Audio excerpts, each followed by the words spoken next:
everyone. Welcome to our Archaeological Science interview series sponsored by the Society for Archaeological Sciences, also known as SAS.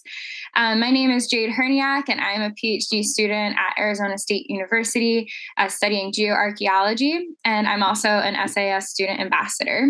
So today, I am very excited to be hosting our interview with Dr. Mary Ownby, who is the director and principal analyst at Ownby Analytical and the Desert Archaeology Petrographer Specialist, which is a cultural resource management firm here in Arizona.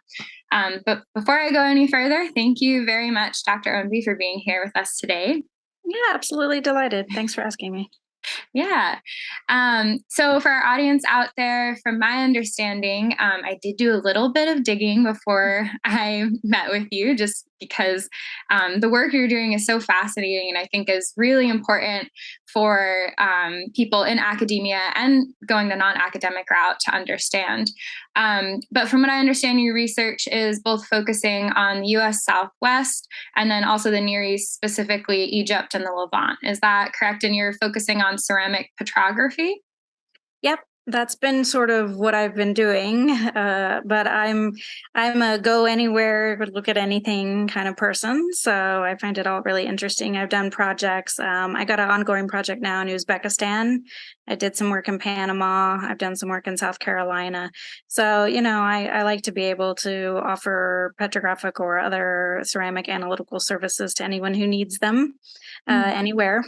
And I have mostly worked using the technique of petrography, but I have quite a lot of experience with chemical data acquired by a couple of different instruments. I also do scanning electron microscopy and microprobe analyses. I've got a couple of projects I've done on that. So I sort of, have experience on a lot of tools that way. If the research question needs other types of instrumentation, I can bring that in. So, but I've been working in Egypt for about 15 years now. That's kind of where I got my start, and I've been at Desert Archaeology for a little over 11 years. Okay, wow, that's amazing. And because we have an audience from many different backgrounds, I just wanted to go into really quickly what exactly petrography is, because some of us might not know. And I understand it because I have a geological background, but if you could just explain briefly what that means in terms of ceramics, and then how it helps us understand the archaeological record, specifically maybe with some projects that you're working on, either here in the US or over in the Near East. Yeah, I'd be happy to. Yep. So what I do is I use a microscope to look at a thin slice of a sherd that's been glued to a slide. And people are always asking how thin, and I say 30 microns, which doesn't mean a lot. So I say the width of a human hair. It needs to be able to allow light to pass through. So the special microscope we use, we stole this method from geology. You're familiar with archaeology liking to steal methods from other sciences. This was a good one. And so by looking at using a special microscope with light both above and below, we look at that ceramic on the glass slide to try to understand the clay and inclusions that we see. And then if I see, let's say, like some sand temper, it's volcanic, let's say it's like a basalt or something like that. Then what I can do is I can look at the site the ceramic came from, and I look at the geological maps for that area. And if it's, let's say mostly sedimentary, then I can say this piece I'm looking at is unlikely to have been made at that site. And sometimes in nice geologically diverse areas, I can then look at other geological maps to see if I can figure out a suggested location where that pot came from. So really it's getting that better sense of what the raw materials were, where they might be coming from. I also look at technological information. I can see such as additions such as shell or plant materials, general clay type, like is it more like alluvial or a primary shale clay, a general sense of firing temperature, if it's really highly fired or very low fired, I can see that as well. So there's that kind of dual aspect of raw material provenance plus technological features that all play into better understanding that pot, where it came from, how it was made. And then, we look at many samples and we can understand the ceramics as a whole, to see how they were playing a role in the past culture that was using them. Are they imported? Are they, used for specific tasks? Are we looking at local production, trade, social interactions? Changes in technology of ceramics helps us understand when groups might be interacting and exchanging ideas. We look at people moving on the landscapes, and we can often see that in both raw material choices and how they're making vessels. But the key really is to integrate what I like to call my microscopic view with the much, much macroscopic view. And I actually find that really fun. I like getting my raw data and then relating it to the ceramics and then the culture that use them. That's where it actually makes an important impact. So projects I've been working on in Egypt. Egypt's a challenging place. It is not for the faint of heart among petrographers. It's got a huge Nile clay river, and yes, they use that for pottery everywhere. And it's hard to be more specific than Nile clay. Then the outside areas have limestone outcrops this way and that way.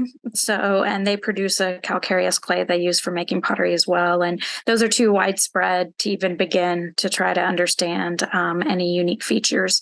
But lately I've been doing a couple projects from about 6 different sites, all of the same time period, which is nice. Sites in the Delta and along the river. And they're pre-dynastic to early dynastic vessels. And I finally have a couple of sort of ceramic fabrics that seem characteristic of individual sites. I've got one that may be made in this particular area north of Luxor, and I can see them moving those vessels around. So it's nice to be able to say that in Egypt, it was important even then to have vessels from other locations. So we're really looking to the social significance of why at that time period, particularly in burials, they have these vessels called cylinder jars from multiple locations. So it's finally giving us a little bit of insight. In the Southwest, I've been working on several recent projects. A lot of work I have done is on the Salado polychromes, or also called Roosevelt redwares. These were made by people who had moved into the southern part of Arizona and southwestern New Mexico in the 13th century. So we've really been identifying where they settled, the pottery they started to make, were they making it locally, and then characterizing exchange networks amongst these migrant communities that were probably helping them stay in contact with each other. And then also how local communities were then starting to participate in making Salado polychromes. And it's been fascinating there because you can really see they may make them, but they still prefer their traditional raw material sources. So they're very coarse. They still use their coarse clays and sand. So they're very beautiful vessels, look very similar. But when we see the actual migrants making the pottery, often it's with large river clays and fine sand. And I think that worked better with their method of making the pottery, which was coil and scrape. I've done some experiments myself. I make pottery badly, but I was going to ask, actually. Yes, I do wheel and hand thrown. So I have a paper I published on using primary clays with grog temper, which is common in northern Arizona and New Mexico, but using a paddle and anvil technique, which they didn't use, and using a coil and scrape technique, which they did. And then I did the same thing for secondary alluvial clays and sand that is common down in southern Arizona when they use the paddle and anvil technique. So I was looking at how does raw material choice interact with forming method. I'm afraid it's a chicken and egg story. Right. And also has a lot to do with what was just readily available. But it does turn out that the technique they chose to use with the types of clay they had available is ideal. So that if you try to do what I do and mix it up, and use, coil and scrape on primary clays, it's not very effective. So they really did a good job of tailoring, of course, the production technique to the materials they had. So those are some of the big projects I've been working on in both areas. Wow, very interesting and extremely diverse too. I feel like it must be exciting to work in 2 different very different, but probably overlapping in ways, regions in terms of ceramics. And I was curious, this was something that kept coming up as I was going through your work. And this could also be, I don't work with ceramics, so I'm not sure if this is something that you can actually identify. But you mentioned the different techniques that they use to make the specific pottery. Can you identify between, say, like Egypt and the US Southwest? Can you see the different techniques they're using in the ceramics? And is that something, like, do you ever see overlap in techniques? And is that kind of dependent on the region and geological sources and raw materials present? Is that usually? Yeah, well, the first thing is that if you really want to look at forming technique, you actually don't do petrography, you do radiography. That is the best method for looking at alignments of inclusions and pores to give you a really good sense of how these vessels are made. And Valentine Roux is one of the people who really pioneered using that method and has a great publication on relating what features you see in the sherds themselves to how they were made. So for petrography, you've got such a small piece on there, it's not so hard to tell, but it's where my understanding of raw material selection and my collaborating wonderfully with a ceramicist really helps us both gain a better understanding. I can describe the raw materials, she can tell me how they're made, he or she, and we can work together to reconstruct the process. So when I go to Egypt, I have to remind myself I'm in BC, but not all the time. And it's mostly wheel thrown or in later AD, highly manufactured. And then when I'm in, the Southwest, we're talking mostly AD and mostly hand building. But what's nice is the period I've been working on recently with the pre-dynastic materials, when they actually still are a lot of hand building going on in Egypt. And so, what I found there that kind of related to things I had learned from Egypt, from the Southwest, was I saw in my work a lot of use of plant remains for Nile clay pottery and the calcareous clays and mixes and things there. But then once you pass into the actual Old Kingdom proper, you stop seeing that. And so I think that relates heavily to the adoption of the use of wheel. So they have to change those pastes to make them flow better if you're going to use a wheel, but you want them a little stiffer and stickier if you're going to do hand building. And so I think what we see is that switch in the Old Kingdom, at the beginning of Old Kingdom, to much more heavy production with wheels. So that's I find interesting. So that kind of was a crossover from working on material in the Southwest, better understanding how raw material choice and forming method are very intricately linked. They have to understand what their materials allow them to do, and how they may need to be modified to adapt to a forming method that they're using. So, yeah. Yeah, that's so interesting because I work in the middle Stone Age or later Stone Age, and sometimes we can't get that type of like resolution. Like, they adopted the wheel. I'm like, that's so incredible that, you could kind of make that connection between what you're seeing in the region. Wow. Yeah. So there was one paper that I thought was really interesting. You talked about glaze paint. Can you explain to me is that how they decorate the pottery? Yep, that actually is an example of where I decided to publish a paper on both the work in Egypt and the Southwest. Yeah. I thought that was because it brought it all together for me. Yeah, it was a brave enterprise with thankfully some absolutely wonderful collaborators.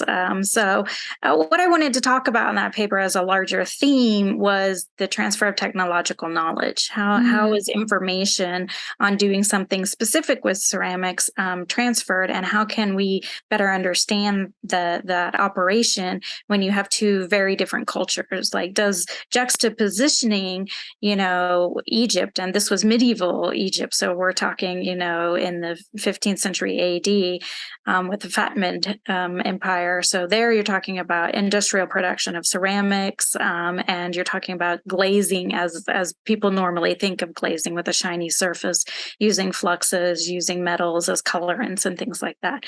So I wanted to juxtapose that type type of sort of scenario for transferring a technology with what was going on with Rio Grande glazeware in New Mexico and in more like the 16th century AD, where they're using a lead to add to a paint, like I think it's usually a mineral paint that they're using to make it have a shiny color to it. So there it's just the paint, it's not the entire surface of the vessel. But still, that situation was unique because you had Pueblo groups who had started to be interfered with with the Spanish, and encomienda labor was restricting their abilities, and there were changes in how they were able to access raw materials. So I've continued on that project a bit with some more analyses of glazeware from other sites in Albuquerque. And it is interesting to watch sort of, how that information plus availability of lead resources may have affected their ability to make really good glazed paints. And in Egypt, there's still kind of an ongoing debate about there's glazing and then there's a stone paste fabric and who developed that. But the glazing probably started in Iraq and then was transferred over to Egypt when some of those potters moved into the Fatimid Caliphate and a site called Fustat. And so that's what sort of trying to understand better how, you would transfer that kind of very detailed technological knowledge. And then you'd have to adapt your glazing recipes to local raw materials. Right. So, what you would use on a glaze for a pot made with, let's say, Euphrates clay and Nile clay may have to be different because the pot expands differently and reacts to heat differently. So it's how you would have to adapt that glaze to be able to use it on a pot made in Egypt. So it was a lot of fun. I sort of took a left and hoped that reviewer would be kind and SAS would want to publish such a weird paper, and they did. And I thought it was good to show, times where you can bring pottery from vastly different places into a single sort of study, and how that might help us better understand processes and encourage people, if they have the ability to, as archaeologists, we get very, focused in our little area.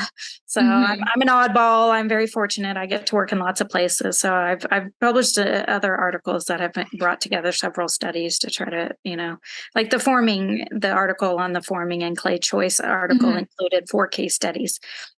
To look at the second aspect of that article was looking at how lifestyle and mobility might affect clay choice as well. And so I was able to bring 4 case studies to that. So I'm really fortunate that I get to do that, and hopefully it benefits sort of our dialogue on ceramics, how they're made, how they're important to past societies. Yeah. And I think it's really important because I think about a lot of these things, and I work in a completely different time period, and we're trying to reconstruct like these social complexity or complex situations where, there might be larger populations and they might be interacting more, and certain knowledge might be passed on differently. So like, I think, regardless of the context, it still applies. It just can't always be directly related, but it's really cool to see from 2 different regions, like how you can analyze the ceramics and kind of get similar information, or, kind of ask similar questions and see completely different results. And so in that paper, you specifically mentioned how in Egypt they were able to adapt more effectively to local raw materials. Do you think that has something to do with population size, or how the populations were interacting with one another, or maybe how they were teaching? Do you think it has to do with anything with that? I think less so population and more just the actual technology. I think what made a difference there, and this may have happened in New Mexico, it's harder to trace, but there, we benefit from documentary information. So there we know potters themselves directly moved from like Basra, Iraq to Fustat and could teach the Egyptian potters directly. They didn't have any hiccups in acquiring raw materials. There's no, if you want to make a lead glaze, there's not really sources of lead within Egypt. So they already had exchange networks in place to get raw materials to Egypt. And then I think that from what we understand, the potters themselves were there to directly teach. And then the Egyptian potters could work with them. It's nice to kind of visualize, like, here's two people talking in a workshop. One's like on the Egyptian pottery. Here's the clays we use. Here's this, and this guy here's okay, well, here's how we make the glaze. And then them just spending time together directly, probably, to formulate any changes necessary to get a product that could then sell in a marketplace, in a monetary economy. So, I think that was probably the situation there, just that industrial production of pottery had already been in place for probably centuries by the time you start really wanting that transfer of information on glazes. I think in the Southwest, it's likely some of that also took place with a potter instructing another potter, but there may have been also indirect contact. They definitely exchanged Rio Grande glazeware. Most sites we look at has pottery Rio Grande glazeware from a couple of other very well-known production sites, especially in the Galisteo Basin. So it could be oh, this is great, I want to make it. Our group needs to be part of this dialogue in Rio Grande glazeware, and then they had to acquire the knowledge. And then there may have been some challenges and limitations, especially as the Spanish became more populated and controlling of the native groups in acquisition to lead. But they do seem to have, known where good lead sources were and sought them out within their territory. So yeah. Okay. Yeah.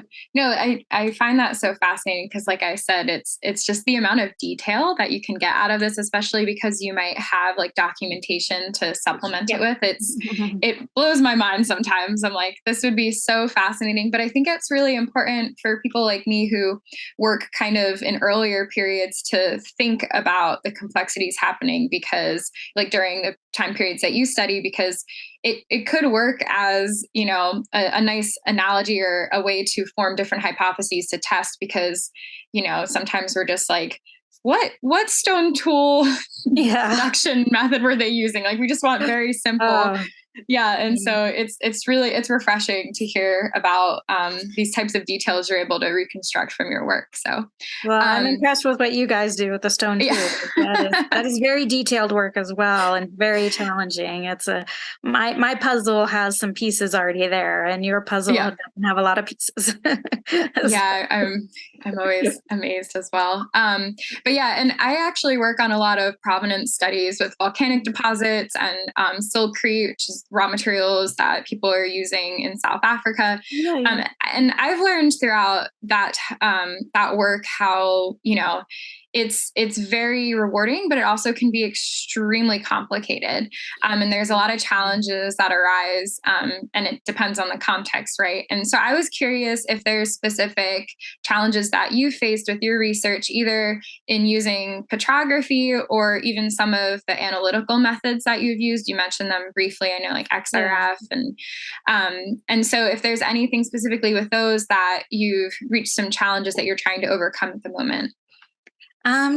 There's always challenges, always. Every project. Usually it's me itching to get out there and sniff around at the site to find what's available. But I think in Egypt, the challenge has always been that, people want me to tell them more about provenance, and it's just not really geologically diverse enough for that. So I really, I think that's where I hone my skills on, technology, and also helping the ceramicist to understand if there's certain clay recipes being used for particular pots that may have a function. Like we see, one thing is very early on, you see pottery with angular calcite in it. This is a tradition that actually comes from southern Israel, Palestine, and we start seeing it in Egypt for cooking pots. So it's that kind of thing. Is there some raw material they start to prefer because it has a good advantage for whatever function that vessel is going to have? So the challenge there is definitely provenance. In the Southwest, I love it. It's amazing as a petrographer. There's great geological diversity. My wonderful predecessor, Beth Mixa, collected, literally hundreds of sand samples. So we have such great information for where things are made in southern Arizona.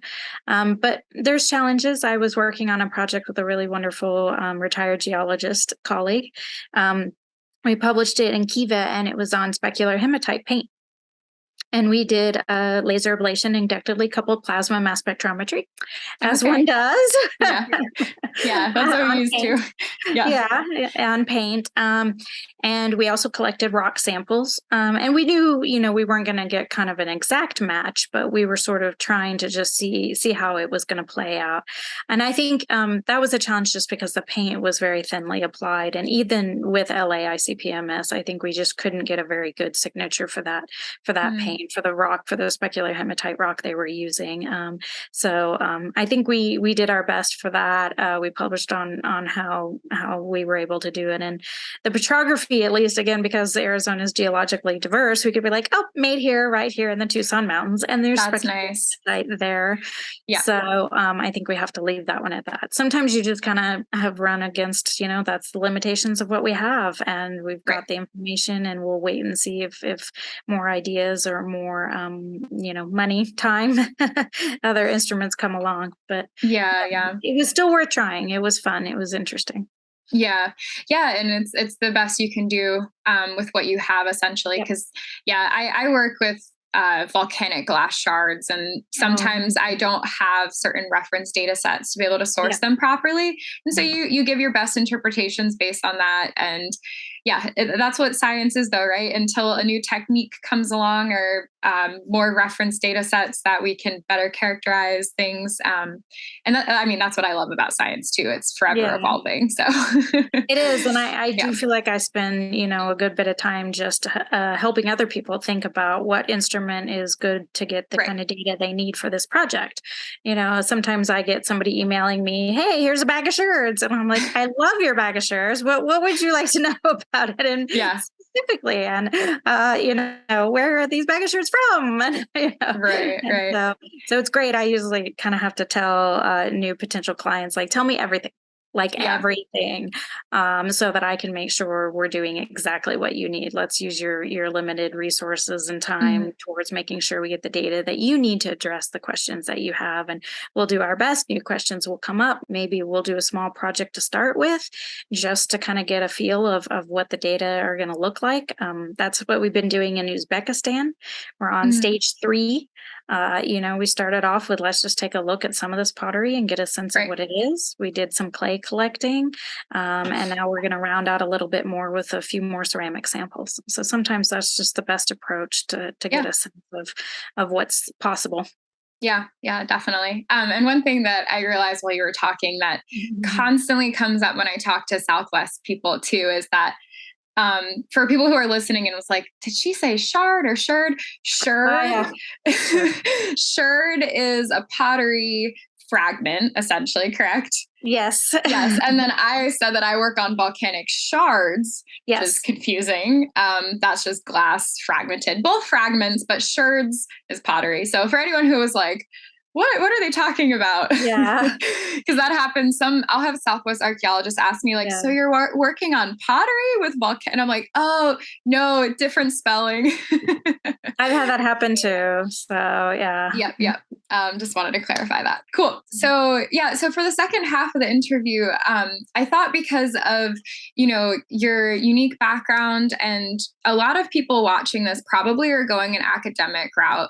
And I really like interviewing people who decide to take a non-academic approach.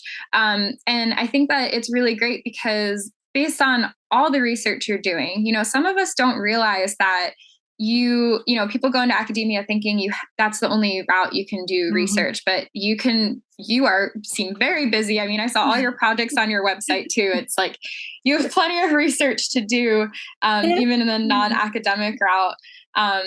So I was curious if we could talk a little bit more about like your career trajectory and where you got to where you are today, specifically in cultural resource management. So as I mentioned before, you're working in desert archaeology. And I was curious, have you always known you wanted to work in CRM, or was this kind of something, you decided to do towards the end of your graduate degree, or how did you initially get into that? Well, I think I came to realize after I'd gotten 4 degrees That Fair. I was both too weird and too specialized for academia. Okay. So Never I think, too weird. yeah, I tried to argue that, but so I think I was very lucky in the schools I got to go to. I did my undergraduate at the University of Arizona, where I worked for desert archaeology. Actually, I worked with Beth Mixa, the petrographer they had at the time. Okay. So I was very interested in ceramics there and doing science because my mom happens to be a scientist. My first publication was with her. It's always a weird thing to publish with your mom. So I love that. Yeah, it was wonderful. She was a professor and had access to a scanning electron microscope. So Perfect. that really got me interested in scientific studies of pottery. And then I had a thought that there's so many people doing that in the Southwest, I'll go somewhere else. So it's kind of funny. I thought there was not room for me in the Southwest. So Yeah. I had gone to Egypt with my dad, who's also a professor, and loved it, and realized that there was great pottery and great opportunity there. And I was able to go to the school I always dreamed of going to, which was University of California, Berkeley. So I got a master's in Egyptian archaeology, but I needed a little more background in the scientific methods. So I moved to London and got a master's of science 1-year degree in the technology and analysis of archaeological materials. And so that really got me experience with more scanning electron microscopy, petrography, and chemistry methods and statistics. And so I was very fortunate to have a project I could do for my PhD at Cambridge University with Janine Borio, who's one of the most well-known ceramicists for Egypt. She gave me a shoebox of pottery, and that was my PhD in shoebox.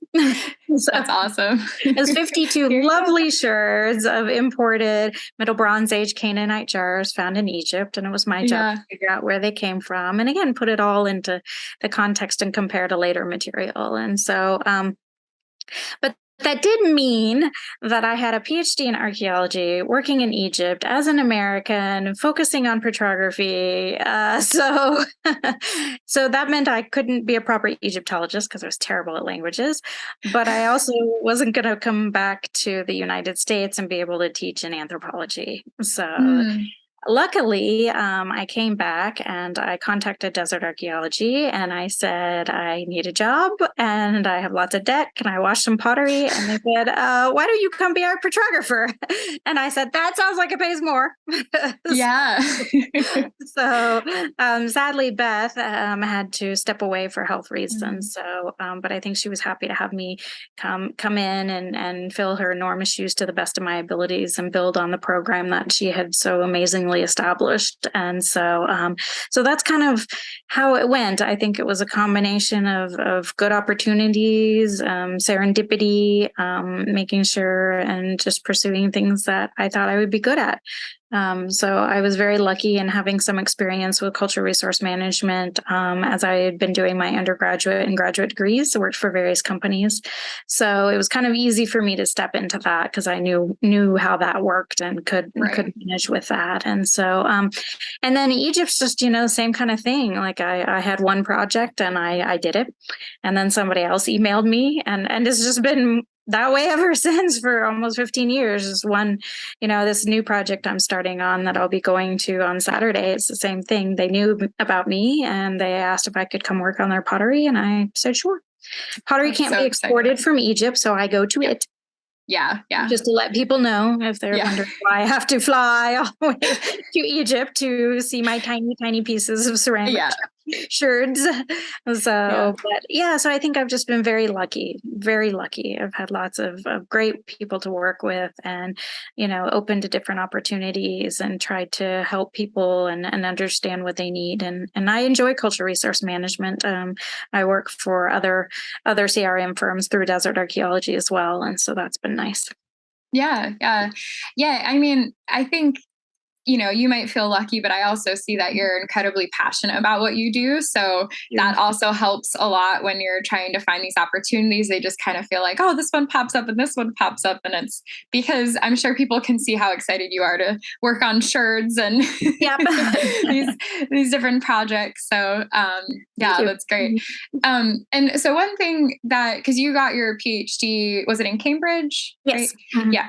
So, and then you came back and worked for desert archaeology. And so I don't know if this is accurate, but it's something that I've been told many times is that if you have a PhD, sometimes you're overqualified to work at CRM firms. Is that accurate, or just does it depend? Like typically you'll be a specialist if you have your PhD. Is that kind of how it plays? Well, what I would say is that CRM firms need people with various levels of degrees. I think what Mhm. ends up happening is that people with PhDs don't have as much field experience or understanding of the legal compliance issues. So, Okay. like for instance, you probably know that the University of Arizona has a master's program to teach Mhm. people and train them for CRM work. So I Right. think it's less of a PhD being a hindrance and more of the funny thing is you may have a PhD, but you don't have any experience, or knowledge or understanding of what goes on. Some people do. Some people will work in CRM while getting PhDs, which are fantastic. They come Mhm. out with both sides, and that gives them a little more opportunities. If for some reason the academic route doesn't work, they have CRM or they Right. can use that PhD level of experience. We need PhDs in CRM. We need them as project directors. They're very good at knowing what kind of information to get and how to put it together. So Mm, I think it's a matter of just making sure we have training opportunities to keep right. for people to be in CRM. So, and the problem overseas, PhDs in places like England are great because they're short, Mm. but you don't get as much teaching experience. There's not really many teaching opportunities. I exploited all that were available and had taught while I was at Berkeley and loved teaching. Actually, that's the funny thing. The one thing I regret about not being in academia is I love to teach, but it's hard to get the kind of teaching experience you need to get a job in the United States system when you're Mhm. in the UK system. Yeah. So yeah.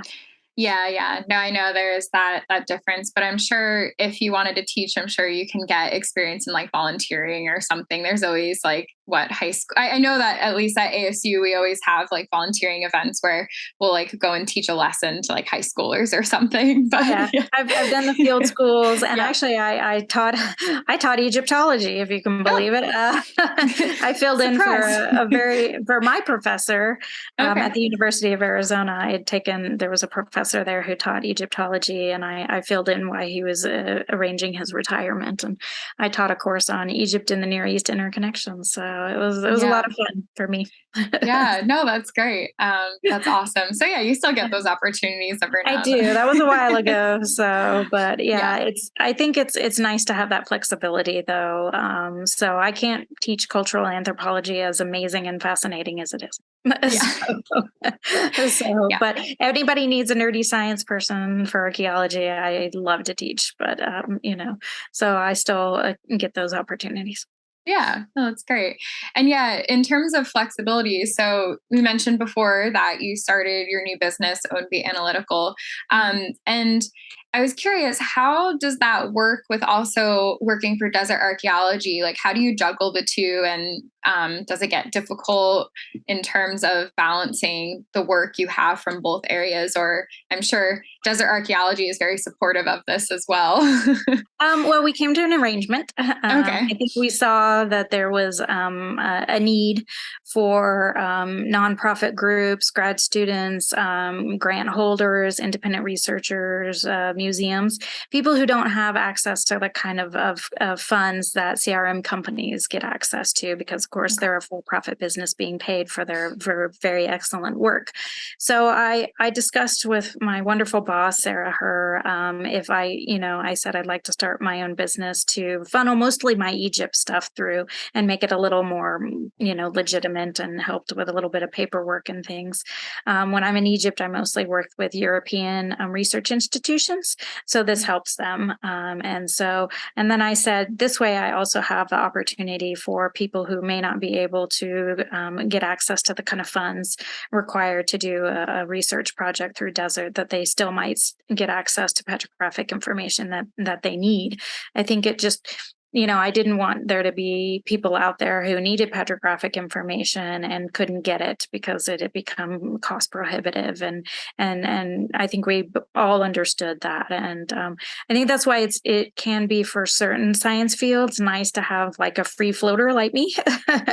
So, because, I've had projects, quite a number of academic projects with professors. They don't have a graduate student who's interested in it. Or if they do, the kind of training involved is intense and time consuming. And it takes a while to really get proficient at it. And so I think it's nice just to say, well, I just need a little bit of petrography on this pottery to supplement the other information. And it'd be great if there was just somebody out there who could give it to me, who had the time. And so I think I've filled that niche as a sort of free floating somebody who can do that, and other analytical methods. Or I look at dirt and plaster. So other stuff. So I think I hope I'm doing my best to fill that kind of need, and the company helps facilitate that. So for people who have just, a little smidge of analysis that's needed, and maybe haven't found a person who could just do that small little project for them, but that really helps for them. Yeah, no, that's extremely helpful, especially as a fellow graduate student. And I work with a bunch of Southwest archaeologists, so I will definitely spread the word, because that's always useful. Like, ASU provides certain discounts for students, but they don't have everything. So a specific LLC like yours is really helpful to continue that and, support students and people who might not have enough funds to, go to a big name company. So that's really great. And and then I'm assuming all your work in Egypt and stuff is continued through your own business, or? Yeah. Well, I think I lucked out because I may have been, I'm a little shifty. Okay. So I put together my business plan knowing that I had some large projects coming down the pipeline. So it's made my company look quite profitable. Simply I knew that I had some really amazing, great projects to work on. I've been very fortunate that way. Things are changing, especially with my European colleagues, who are the people who hire me the most to work on material in Egypt. So I've been very fortunate. But the war in Ukraine certainly has changed the dynamics of funding bodies within Europe, and so I've been very blessed this year, and it worked out great timing for my business. And so hopefully I can continue to expand it for the people.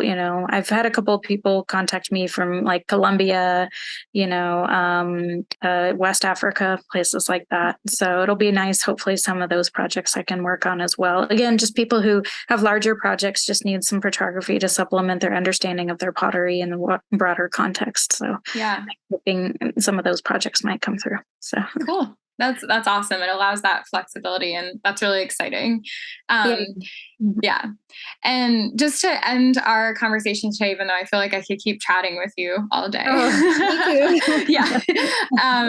But I was curious if you had any advice for just early career scientists that might be interested in your career path if they're looking into CRM. I know before you said that, having a PhD can be beneficial, and getting experience in CRM too, along with your PhD, can look good. But is there anything else that you think, we should be thinking about if we're interested in a career path like yours?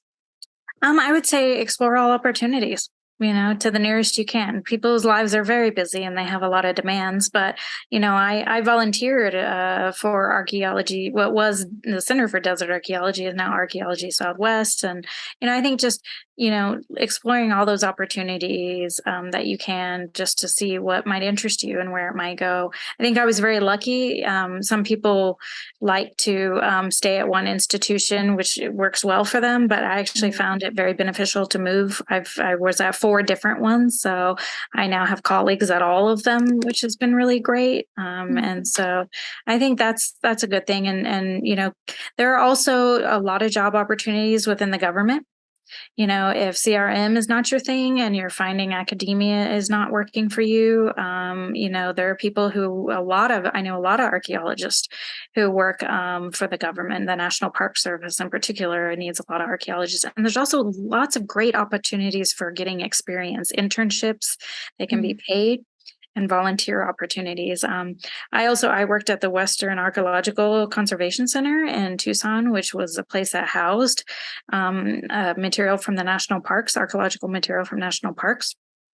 So I worked and did a little bit of museum work too, just to kind of get a feel for what that's like. So, so that's another place. It can be very tough and very challenging. We need archaeologists a lot now. We need a lot of archaeologists in CRM. So there are plenty of jobs there. I think it's more about making sure people get the training. But there's lots of jobs there. There's jobs in governments and museums. So follow your passion and talk to people. I can't tell you how many people I have cold emailed. It's like my specialty now. I once emailed this lovely man in Lebanon, and I asked him for sand. That's it. I just emailed him and I said, could you please send me a bag of sand from the site you've been excavating? And you know what? He did.